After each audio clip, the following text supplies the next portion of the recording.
नमस्कार दोस्तों, स्वागत है आप सभी का। दोस्तों, बात कर रहे थे हम भारत के प्राचीन इतिहास की और लास्ट लेक्चर में हमने बात करी थी वैदिक सभ्यता की। मैंने आपको पूर्व वैदिक काल और उत्तर वैदिक काल के बारे में डिटेल में समझाया। थोड़ा सा मैं आपको उत्तर वैदिक काल जो लास्ट हमने चर्चा करी थी उसके बारे में आइडिया दे दूं।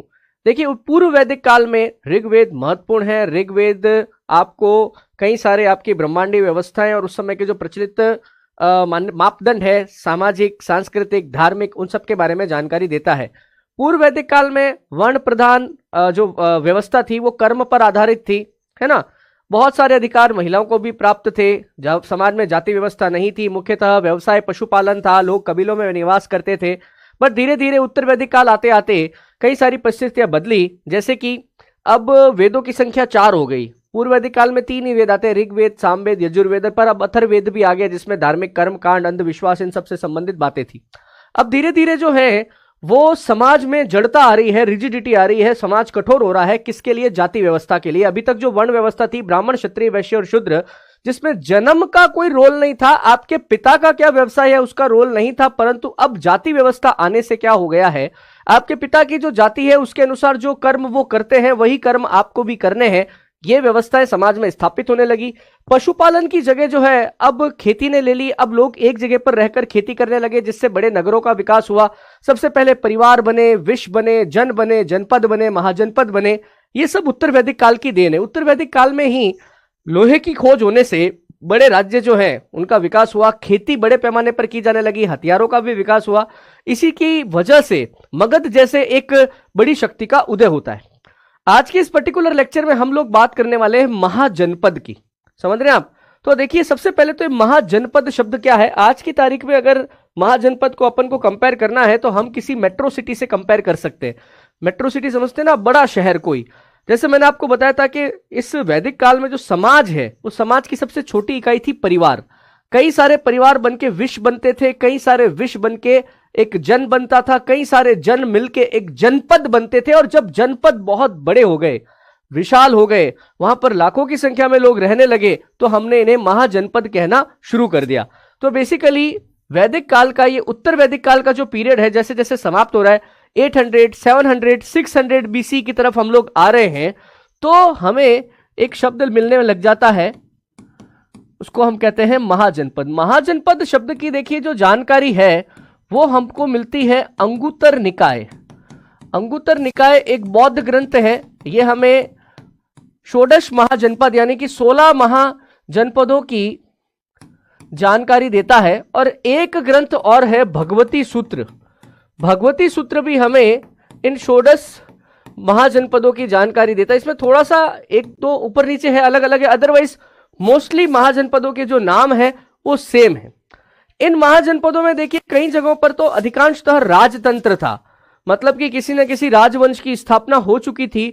परंतु जैसे वज्जी गणतंत्र हो गया, वहां जैसे वज्जी राज्य जो था वहां गणतंत्र था, डेमोक्रेसी थी, अर्थात वहां पर जनता जो है सभा और समिति मिलकर अपना एक राजा चुनती थी। समझ रहे हैं आप? तो पूरे विश्व में गणतंत्र का जो सबसे पुराना उदाहरण मिलता है ना, वो अपन को यहां पर मिलता है। कहां पर? महाजनपदों के काल में मिलता है, वैदिक सभ्यता में मिलता है। तो थोड़ा सा मैं आपको अगर समझाना चाहूं तो आप देखिएगा, महाजनपदों के उदय की बात हो रही है तो बुद्ध के जन्म के पूर्व 6ठी शताब्दी ईसा पूर्व में देखिए महात्मा बुद्ध का जो जन्म हुआ है, इनका जन्म हुआ है गौतम बुद्ध का 563 ईसा पूर्व में, 563 BC। ऑलमोस्ट इसी समय से थोड़ा सा पहले, इसी के आसपास जो है 16 बड़े महाजनपद जो हैं वो अस्तित्व में आते हैं। समझ रहे हैं आप?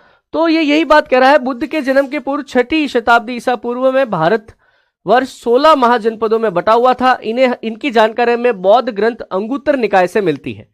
ठीक है, जैसा कि अभी मैंने बताया। और एक जैन ग्रंथ भी है भगवती सूत्र, वो भी षोडश महाजनपदों के बारे में जानकारी देता है। अब अगर आप इनकी लोकेशन और इनकी राजधानियों की बात करें तो मैं थोड़ा आपको डिटेल में बताना चाहूंगा। जैसे कि आप सबसे पहले देखिए कंबोज। कंबोज नाम का जो ये महाजनपद था, ये वर्तमान के पाकिस्तान में है। इसकी राजधानी हाटक हुआ करती थी। दूसरा महाजनपद वो भी वर्तमान पाकिस्तान में है, इसकी राजधानी जिसे गांधार महाजनपद कहा जाता था, इसकी राजधानी तक्षशिला हुआ करती थी। तक्षशिला बहुत फेमस था। तक्षशिला में एक पूरी यूनिवर्सिटी थी जहां पर देश विदेश से पढ़ने के लिए छात्र आते थे।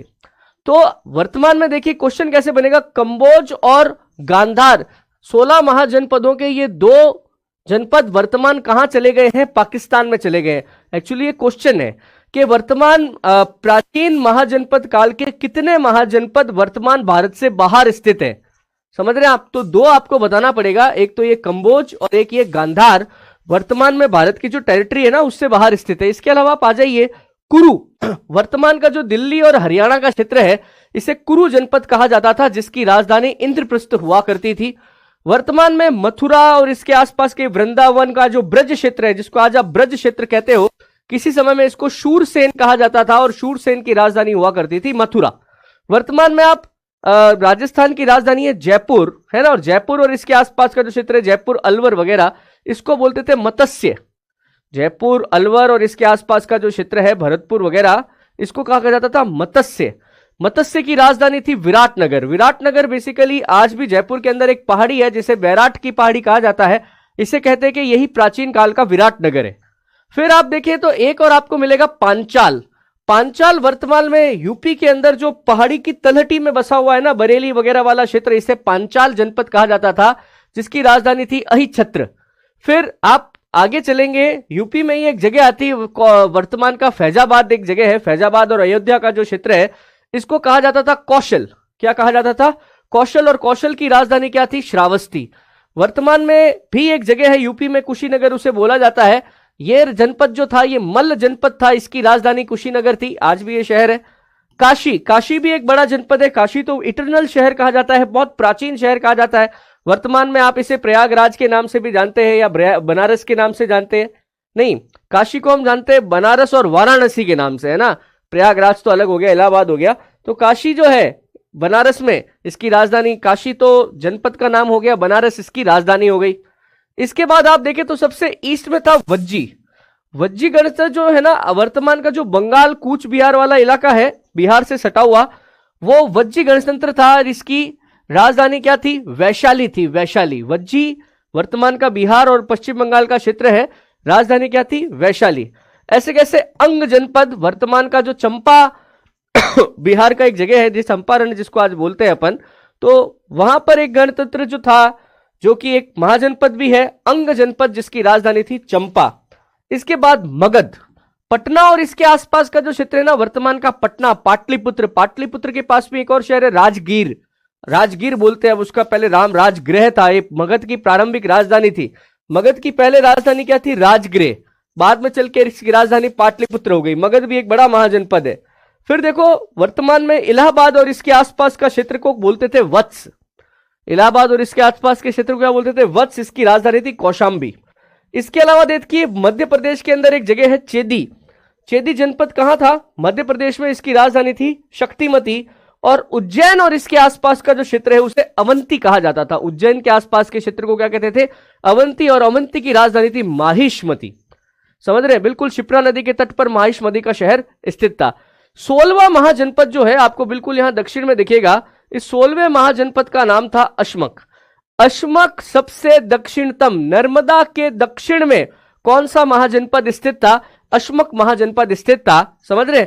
अशमक की राजधानी पोटली थी। वर्तमान का जो गोदावरी नदी का क्षेत्र है वहां पर इसकी लोकेशन बताई जाती। बात समझ रहे? तो ये 16 महाजनपद जो हैं, यहां पर 2 बड़े कहते हैं ना सड़कें भी थी। एक सड़क तो जो है यहां अंग राज्य से लेकर आप देखें ना, ये पूरी यहां गांधार तक जाती थी, इसको उत्तर पथ कहा जाता था। और एक जो है यहां दक्षिण के अंदर ये अवंती से होते हुए मार्ग जाता था, जिसे दक्षिण पथ कहा जाता था, है ना। आगे चलकर मौर्य काल में तो इनका बहुत ही विकास हुआ था। मौर्य काल में इन उत्तरापथ और दक्षिणापथ का बहुत विकास हुआ। ठीक है, ये आगे चल के ये उत्तरापथी जो है ना, ये वो बन गई थी शेरशाह सूरी मार्ग, और अंग्रेजों ने इसको नाम दे दिया था ग्रैंड ट्रंक रोड। चलिए, तो ये कुछ इस तरीके से इनकी मैप मैंने आपको बताई, और कुछ की राजधानियां भी बता देते हैं, और आज का हम इनको जिन नाम से जानते हैं वो भी देख लेते हैं। देखिए, सबसे पहले मैंने आपको बताया अंग। अंग की राजधानी उस समय थी चंपा। वर्तमान में बिहार में भागलपुर और मुंगेर नाम की जो जगह है, ये प्राचीन काल के अंग प्रदेश के हिस्से रहे हैं। मगध, मगध की राजधानी पहले गिरिवज्र या राजगृह थी। वर्तमान में पटना और गया का जो आधुनिक क्षेत्र है वही प्राचीन काल का मगध रहा है। काशी या जिसे की राजधानी थी वाराणसी, वर्तमान में भी इस शहर का नाम वाराणसी है। वाराणसी के आसपास उत्तर प्रदेश का जो शहर है वो इसके अंतर्गत आता था। इलाहाबाद के आसपास वर्तमान का जो क्षेत्र है उसे प्राचीन काल में वत्स कहा जाता था, और वत्स की राजधानी क्या थी? कौशाम्बी थी। मुजफ्फरपुर और दरभंगा, बिहार के बिल्कुल ईस्ट में जाएंगे तब आपको मिलेंगे मुजफ्फरपुर, दरभंगा, ये वज्जी राज्य था और इसकी राजधानी वैशाली, विदेह या मिथिलापुर थी। कौशल, फैजाबाद, अयोध्या, इसके आसपास का जो क्षेत्र है इसे कौशल कहा जाता था, और कौशल की राजधानी श्रावस्ती हुआ करती थी। अवंती, मैंने बताया आपको, उज्जैन मध्य प्रदेश वर्तमान में, उसे अवंती कहा जाता था, इसकी राजधानी माहिष्मती थी। मल्ल, वर्तमान के उत्तर प्रदेश में देवरिया के आसपास का जो क्षेत्र है उसे मल्ल कहा जाता था, राजधानी इसकी कुशावती थी। पांचाल, मैंने आपको बताया कि वर्तमान यूपी के अंदर बरेली, बदायूं, फरुखाबाद, इनके आसपास का जो क्षेत्र है उसे पांचाल कहा जाता था, राजधानी इसकी अहिच्छत्र थी, या कांपिल्य भी इसको कहा जाता है। चेदी, बुंदेलखंड वर्तमान का जो उत्तर प्रदेश में है उसकी राजधानी शक्तिमती। कुरुक्षेत्र जो है, कुरु वर्तमान का जो दिल्ली है उसके आसपास का क्षेत्र कुरु कहलाता था, और इंद्रप्रस्थ इसकी राजधानी थी। मत्स्य, वर्तमान में राजस्थान की राजधानी जयपुर को मत्स्य का राज्य कहा जाता था, इसकी राजधानी विराटनगर थी। और कंबोज मैंने बताया आपको कि राजौरी और हजारा क्षेत्र वर्तमान में कहां चले गए हैं? पाकिस्तान में चले गए हैं, है ना, इसकी राजधानी हाटक थी। इसके अलावा आप देखिए गांधार जिसकी राजधानी तक्षशिला थी, वर्तमान में पाकिस्तान के रावलपिंडी। और पेशावर जो है ये किसके अंतर्गत आते हैं? ये गांधार के अंतर्गत किसी जमाने में आते थे, जिसकी राजधानी तक्षशिला थी। इसके अलावा मैंने आपको बताया शूरसेन और अश्मक। शूरसेन तो हमने बता दी मथुरा, आज की भी उसमें राजधानी मथुरा ही आती है। और अश्मक दक्षिण के अंदर जो सबसे बड़ा महाजनपद और एकमात्र महाजनपद था अश्मक, जिसकी राजधानी पोटली, पोतन, आगे चल के इसका नाम हो गया पैठन। आगे चल के इसका नाम क्या हो गया? पैठन, है ना। यह गोदावरी नदी का क्षेत्र था और दक्षिण भारत का एकमात्र जनपद था। तो दोस्तों ये महाजनपद काल के बारे में आपको जानकारी लेनी चाहिए, इसमें से भी कभी कभी एक आधा क्वेश्चन आ जाता है। 16 महाजनपदों के नाम और इनकी राजधानी प्लस इनकी लोकेशन आप याद रखिए, प्लस मैंने जो 2 सवाल इसमें बताए, एक सवाल मैंने आपको बताया कि वर्तमान में भारत से बाहर कितने महाजनपद हैं, मतलब कौन से महाजनपद जो थे वर्तमान में उनकी टेरिटरी भारत से बाहर है ना, 2 बताए मैंने आपको। और दूसरा सबसे दक्षिण के अंदर कौन सा था, तो सबसे दक्षिण के अंदर कौन सा था? अश्मक था, ठीक है, गोदावरी नदी के आसपास।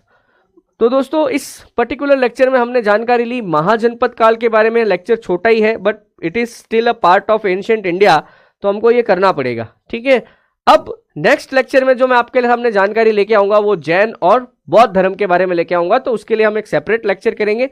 तो मिलता हूं मैं आपसे नेक्स्ट लेक्चर में, धन्यवाद।